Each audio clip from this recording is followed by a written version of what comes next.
My name is Sunny Sharsar. I love the world of technology, SaaS, and customer success.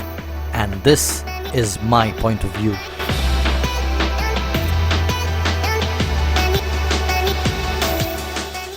A few months ago, I realized that I needed to upgrade my laptop, or at least boost its performance. While work has always kept me busy with tech, SaaS, and customer success, I am also an avid gamer and love producing content. Needless to say, these interests require a high degree of computational power. Some of the questions I had in my mind when faced with an upgrade were: how does my Intel Core i7 compare to the Intel Core i9? Should I boost my RAM from 16 GB to 32 GB? How prehistoric is my graphics processor as compared to the more recent ones? While trying to find answers to these questions, I stumbled upon a lot of questions that I realized were being discussed by companies at higher offices around the globe, especially the companies that were lagging behind the chip revolution. Why were the processors manufactured only from Intel, AMD, and Nvidia? Couldn't any other firms other than Nvidia, AMD, or Radeon make these kind of graphic processors? What is the economics of the chip industry and the semiconductor industry? Why is the entire supply chain limited only to a handful of countries and dominated by the Asian ones? My curiosity allowed me to dive deeper into this world of semiconductors and computational power. The entire ecosystem of semiconductors, right from design, fabrication, and manufacturing, were limited to the United States, Netherlands, China, Japan, and South Korea. But that was not even the most interesting fact. What was even more interesting was that there was one Taiwanese company called TSMC that is leading the manufacturing of some of the most advanced chips in the world. As per data, TSMC manufactured some 24% of the world's total chips and 90% of the most advanced chips in the world.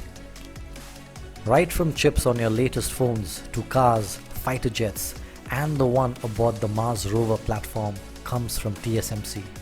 The question in my mind, and probably everyone's mind, will probably be: why does TSMC have such a near monopolistic stand in this ecosystem?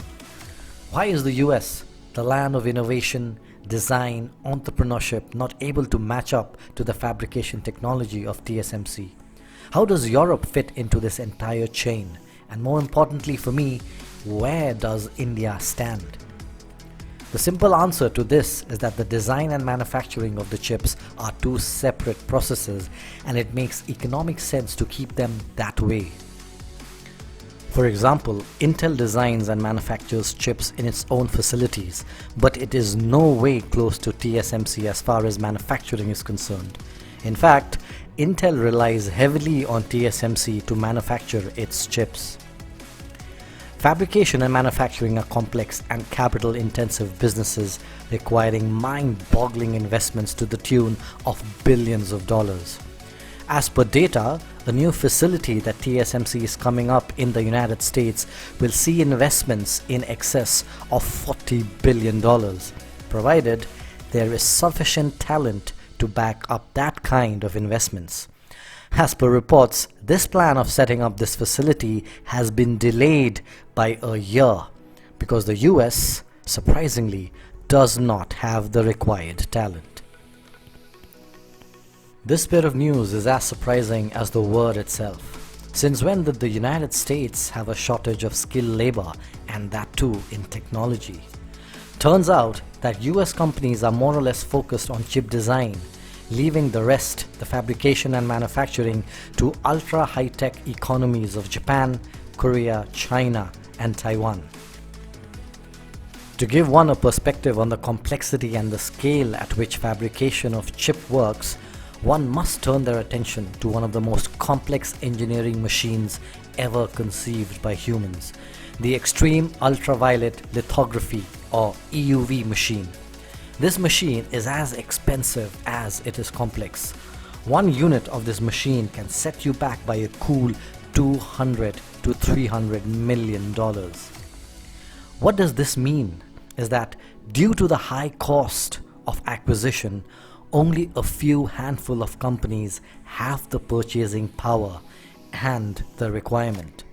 With a market share of around 67% of all the lithography machines sold worldwide, ASML, or the Advanced Semiconductor Materials Lithography, based out of Netherlands, leaves the competition way behind. This EUV is designed to etch patterns on silicon wafers that deliver the final design of the chip.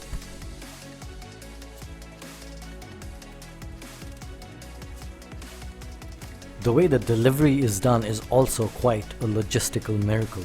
To ship one of these amazing machines, 40 shipping containers, 20 trucks, and 3 Boeing 747s are deployed every time.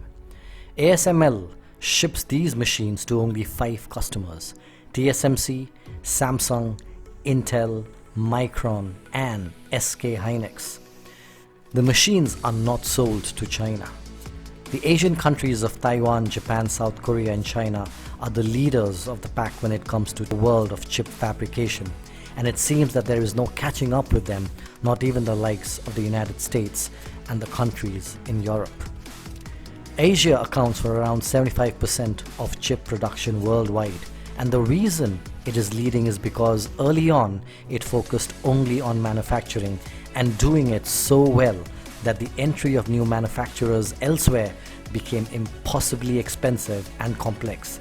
Not to mention, low cost and investment incentives from the government added to the rapid trajectory of the chip industrial chain. South Korea joining perhaps China and the US in that global... With investments worth around $450 billion by Korea alone and other massive spendings by Japan and China, it seems that there is no catching up with these Asian giants. From a different lens, Asia is home to 2 major economies of the world, China and India. While China has raced ahead, India has a lot of catching up to do. In fact, India is nowhere in the race since it does not have any capacity for advanced chip production. The recent partnership between Vedanta and Foxconn to invest around $20 billion in a manufacturing setup was announced with a lot of fanfare, but Foxconn has pulled out of the deal, rendering a massive blow to India's ambition. While India has a few small wins like the Micron deal to set up testing units in India, the MOU with Japan, and hopefully this does not have the same kind of fate as the bullet train project. These are not even a drop in the vast ocean of opportunities, or rather missed opportunities. There seems to be a strong will from the government to boost up this industrial chain, but I have to tell you, there is so much of progress that is still needed to be seen for India to even commence on this road, let alone win.